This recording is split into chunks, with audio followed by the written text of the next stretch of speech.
Radio Nederland presenta La Radio al final del milenio. Entrevistas y reportajes a emisoras y personajes del mundo de la radio en el momento de la transición al nuevo milenio. La historia de la radio Pío XII es verdaderamente apasionante. Una estación iniciada por los padres oblatos, llegados del Canadá, a las fatigantes alturas bolivianas para combatir el comunismo, acaba convirtiéndose en una apasionada defensora de los derechos del pueblo boliviano, en especial de los mineros y comunidades indígenas. Guillermo Siles, uno de los padres que forman el corazón de esta sin igual estación, nos trae un relato que les dejará a muchos de ustedes sin aliento. No porque venga de Potosí, a más de 3.800 metros sobre el nivel del mar, sino porque es una historia de amor y coraje. Les dejo con el padre Guillermo. La primera historia empieza de Radio Pío XII cuando llegan los misioneros oblatos de María Inmaculada, unos padres canadienses, y su misión era llevar el evangelio y eliminar el comunismo, porque el comunismo estaba a punto de invadir todo el territorio boliviano, pero que empezaba en las minas. La realidad del minero parecía que era el lugar apropiado para este tipo de ideología. Pero resulta que los misioneros van a combatir el comunismo. Los primeros años era una tira y afloja. Los padres queriendo llevar adelante la evangelización, hacer conocer a Cristo, porque los comunistas supuestamente eran sin Dios. Entonces no creían en Dios. Entonces la misión de la iglesia de los oblatos era ponerles Dios en su cabeza, ¿no? Entonces, bueno, había una pelea real entre ellos. Ejemplos, por ejemplo, uno de los ejemplos, había una radio de los trabajadores, que era la radio La Voz del Minero, y la radio Pío XII era la radio Voz Católica. Resulta que un día uno de los padres lo pisa a un perrito, y era el perrito del locutor de la otra radio, y dice: noticia importante, perro proletario fue matado, pisado por cura imperialista. Y así, un ataque constante entre los padres y la radio. ¿Por qué? Porque querían implementar la religión y también querían hacer que este pueblo cambie, porque también había borracheras, había mucha bebida. Allá los padres llegan y ven tanto borracho, tantas fiestas, y hay que cambiar. Aquí el problema es que son pobres porque hay mucha fiesta. Paralelamente a esto, los misioneros, a través de la radio, empezaron a crear la Liga de Trabajadores Obreros, o sea, trabajadores y católicos, o la JOC, la Juventud Obrera Católica, que estaba en boga, o también grupos así cristianos, muy militantes cristianos, ¿no? que tenían grupos de solidaridad. Bueno, había mucho trabajo de iglesia. Una otra etapa dentro de la radio se habla del padre Gregorio, que él cambia una historia de la radio. Por ejemplo, esa confrontación entre mineros y sacerdotes se debía porque los misioneros querían implementar su religión, la fe, y los comunistas querían poner su ideología y también querían imponerse un modelo de sociedad. Pero resulta que en 1964 la historia cambia, porque el padre Gregorio Iriarte, que hoy día es un gran experto en comunicación, él, por ejemplo, lo único que hace es un día acompañar a los mineros a la ciudad de La Paz, porque el presidente Torres había bajado los sueldos de los mineros. Ese simple gesto, le sirvió a los mineros para comprender a ellos, a los padres, y los padres comprendieron a ellos, porque el verdadero problema no era el modelo de sociedad que se contradecía. El verdadero problema, el verdadero enemigo no era el comunismo. El verdadero problema eran los pobres, la pobreza. Entonces, el padre Gregorio como que relanza el trabajo de la radio, y de ese proceso vivido inicial de confrontación surge hacia una transformación. El padre Gregorio Iriarte ha ayudado a que este proceso sea el inicio de una transformación de unidad entre el sindicato y la radio. ¿Qué pasó? Se llegó a un nivel de alianzas. No se hablaba de alianzas estratégicas como hoy día, pero un tipo de alianzas entre mineros y la radio. Tanto así que la radio en ese entonces se ha convertido en el portavoz de la sociedad minera en Bolivia. La radio trabajaba en onda corta y onda media. Era la radio que se escuchaba en todo el país. Pero resulta que en 1967 hay una masacre y la radio está ahí presente. Han sido masacrados muchos mineros y la radio estaba dando la voz al aire. Ha hecho parte de una cadena radial minera. Lo que pasaba en las minas pasaba en todos los distritos mineros, que eran muchos por ese entonces. Telamayo, el otro Garguanuni, San José, Corocoro, Colquiri, todos aquí, Radio Pío XII piloteando la cadena minera. Vamos a Radio La Voz del Minero. La radio que había sido hasta ese entonces la radio enemiga era la radio aliada.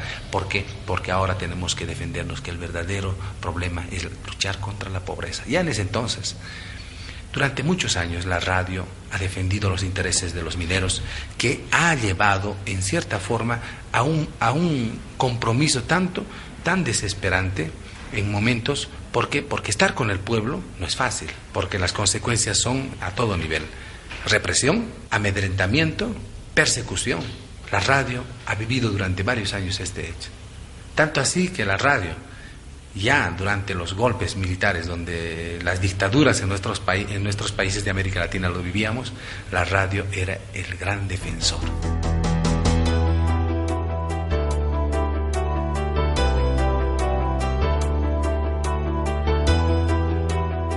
La Radio Pío XII ha sufrido la intervención militar. Muchos de sus periodistas han sufrido el exilio, han sido perseguidos hasta el último. Inclusive un sacerdote oblato, misionero de María Inmaculada, en la ciudad de La Paz, ha sido matado. Él había estado en ligación con nosotros. En ese tiempo, era el 21 de agosto de 1971. Entonces, la historia de la Radio Pío XII está ligada entre el compromiso tan fuerte con los mineros y también el sacrificio con el pueblo. Pero el pueblo está baleado. Cuando venían, la gente venía a defender. Cuando los militares venían a atacar la radio, la gente venía con palos, con dinamitas a defenderle su radio. Entonces la radio ha llegado a ser la alianza con el pueblo. Y se ha dicho ahí, la radio de la familia boliviana, porque estaba defendiendo los intereses. Bolivia era un país monoproductor, era el estaño, y siglo XX era el centro de las minas. Pero pasa una otra etapa. Viene el golpe de García Meza, y el golpe de García Meza también la radio es intervenida, varios de los locutores y periodistas exiliados y la radio callada durante 2 años. 1982 la radio no funcionaba. ¿Qué se hace en ese tiempo? Los locutores y los periodistas tenían que trabajar y se empezó a hacer la experiencia de la comunicación popular. Salir a las calles, sentarse en la plaza, poner su consola, su equipito y así. Muy buenas tardes, estimados amigos oyentes. Ahora el informativo central y la gente alrededor de la radio para escuchar las noticias del país, porque nos habían cortado la luz. Entonces la radio estaba al aire. O sea, aunque no teníamos transmisión, no teníamos nada, pero teníamos la voz y el pensamiento. En 1982-83 se recupera la radio, la energía, y entonces la radio ya hacía lo que se dice la educación popular. La radio empezó a introducir toda la educación popular en el proceso comunicativo. La radio ha sido para muchos considerada la radio minera. No ha sido una radio católica como en el principio, sino una radio minera. Esta etapa de la educación popular ha llevado a dar una transformación a la radio, a hacer más contacto con el pueblo, de la alfabetización desde la calle, el micrófono directo desde la calle. Ya no era que venían la gente o los mineros al estudio, sino que era la radio que iba al encuentro con nosotros. Era ese cambio de perspectiva ya que se iba dando dentro de la comunicación. Lo cierto es que en estas 3 etapas marcadas por la historia de la radio hay como un lapso, porque resulta que en la primera etapa se producen las mejores novelas de Bolivia a nivel de radio. Tenemos 43 radionovelas muy lindas. Las primeras eran con los mejores locutores del país, las otras con locutores del lugar, y las otras hemos entrado en el formato dramatizado, local, con la gente del pueblo. Entonces, ¿cómo hemos ido a nivel de comunicación también dando un otro enfoque? No ha sido nada planificado, sino que ha sido parte, digamos, de comprender la realidad.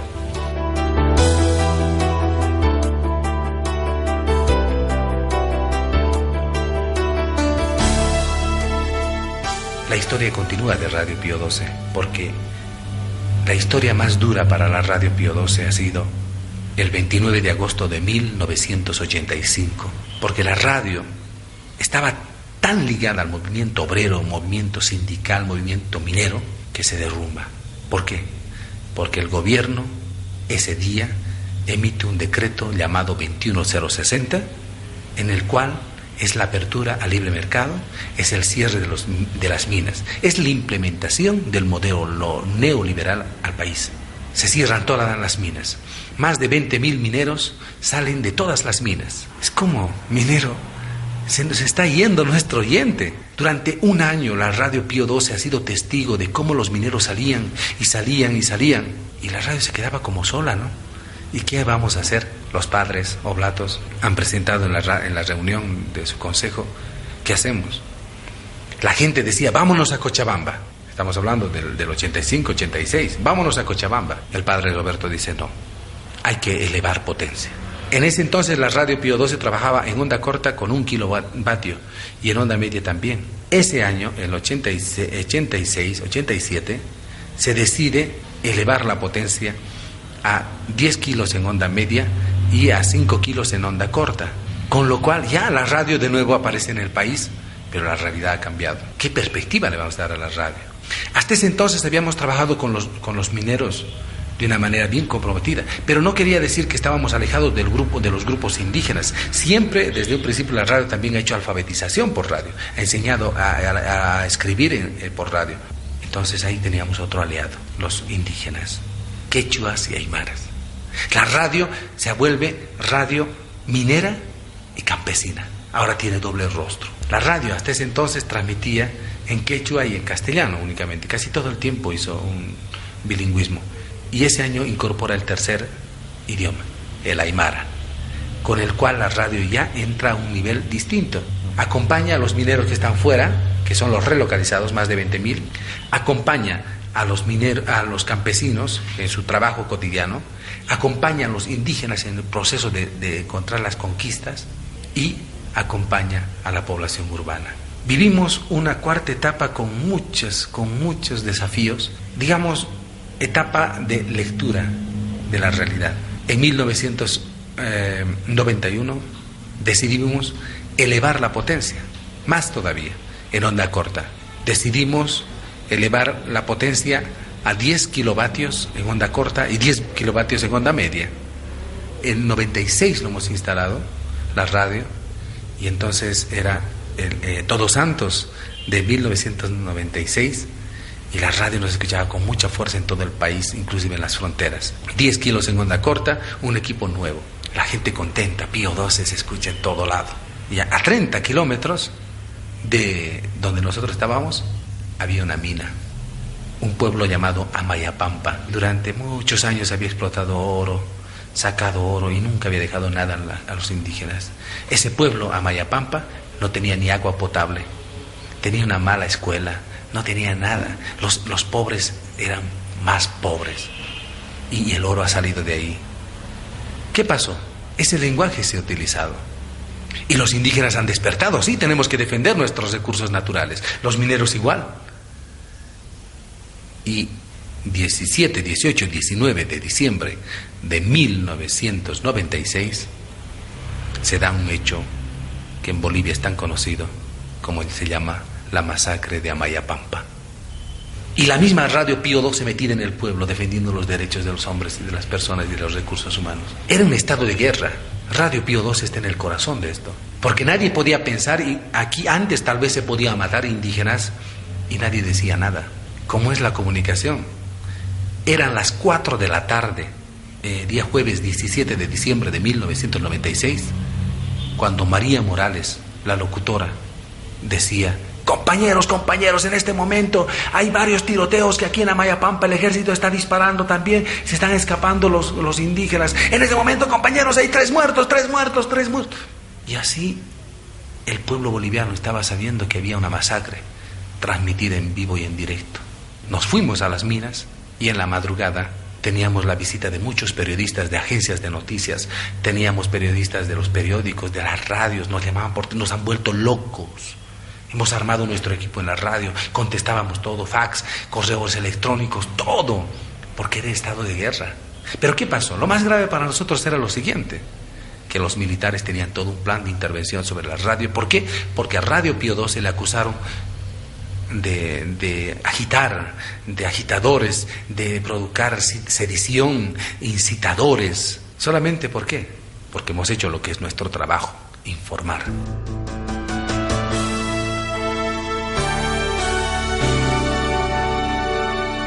El siglo XXI trae la nueva tecnología que ya llegó del siglo XX, a los fines del siglo XX. ¿Cómo está la Radio Pío XII en estos aspectos tecnológicos en el nuevo siglo? Es muy interesante, ¿no? Si tú escuchas una radio en un rinconcito ahí en el norte de Potosí, donde están con las ovejas, unas casuchas, y tiene una radio con pilas, es súper vieja, y dice aquí Radio Pío XII enlazada vía satélite con Herbol, en contacto con Radio Nederland y Aler vía satélite, vía internet. La gente no entiende, sinceramente no sabe lo que es, piensan que son habas o es batata, bueno, no entiende simplemente. Pero lo único que sabe que Radio Pío XII le da todo. El oyente dice, todo tienen, todo al minuto lo dan, todo al instante lo buscan. ¿Por qué? Porque hemos ligado varias cosas. Tenemos la oportunidad de estar ligados a varias redes de comunicación. A nivel nacional tenemos la red Herbol. A nivel internacional tenemos, a nivel de América Latina, lo que se llama ALER. Y también a nivel mundial tenemos con AMARC, como también con Nederland. Entonces, estás parte de una red grande. No eres una radio pequeñita que está perdida ahí, sino que eres parte de una gran red de redes. Pero paralelamente a eso, nosotros hemos ido creando nuestra propia red, no solamente de Pío XII, porque Radio Pío XII, decimos, es un sistema de comunicación que está en siglo XX, está en Oruro, está en Cochabamba. Pero aparte de estas tres ciudades, tenemos una pequeña red que se llama Red Radios en Acción, que abarca Oruro, Potosí y Cochabamba. Son 18 radios que nos conectan cada día, los informativos y algunos programas especializados, lo que nos permite a nosotros tener constantemente informaciones. Aparte de eso, tenemos 500 reporteros populares formados. ¿Y quiénes son los reporteros populares? Son campesinos, son indígenas, son obreros, son mineros. Les hemos capacitado durante ya 7 años para decir cómo se hace la noticia, cómo se envía la noticia, qué importancia tiene la noticia. Entonces, en el siglo XXI, donde estás totalmente ligado a través de las redes, tú estás con la tecnología. Por ejemplo, a veces enviamos audio comprimido vía internet, recibimos cada día noticias vía correo electrónico. Tenemos acceso a las páginas web de muchos periódicos, de muchas radios, y nosotros también permanentemente enviamos correos electrónicos, tenemos muchos amigos. Y lo más chistoso, podría decir, es como los diexistas que antes te enviaban la cartita, ahora te mandan un email. Es decir, hay tantas cosas. También yo tengo un grupo de amigos en Suecia que me han hecho una página en internet, es una página web, y mucha gente ha visitado esta página web y también nos han escrito, porque la experiencia es tan interesante, ¿no? Y la página web está escrita en inglés, en español y en sueco. Y lo interesante de esto, por ejemplo, es, bueno, ¿qué es una página web, no? Para la gente. Yo me acuerdo una anécdota, por ejemplo, en la página web hay las fotos de los indígenas ahí, en una parte de fotos. Y Juan se llama el indígena, que un día viene, dice, padre, he traído noticias. ¿Y qué es la noticia? Dice, el puente se está inaugurando y eso quiero dar. Ya, yo también tengo una noticia. No sé quién te ha metido a un cajón y estás ahí. No, yo no he salido a ningún lado, dice. Yo siempre en mi comunidad nomás. No, ven a ver, yo le llevo a la oficina de internet de la radio y le muestro su foto en la página web. Y él miraba, estaba, yo no entendía nada. Entonces creo que la radio combina las dos cosas. O sea, creo que para nosotros es una combinación entre lo global y lo local. Yo creo que la tecnología ya no podemos ignorarla. Se habla de automatización, de producción digital. Tenemos algunas producciones digitales, también de producciones con minidisc, con los nuevos sistemas, la computadora, la radio se hace pueblo y va a seguir siéndose pueblo con las nuevas tecnologías. Y así hemos llegado al final de esta nueva entrega de la radio al final del milenio, que hoy versó sobre la Radio Pío XII, una de las más conocidas emisoras confesionales latinoamericanas que se ha hecho pueblo. No se pierda el próximo capítulo, el último de la serie. Hasta entonces.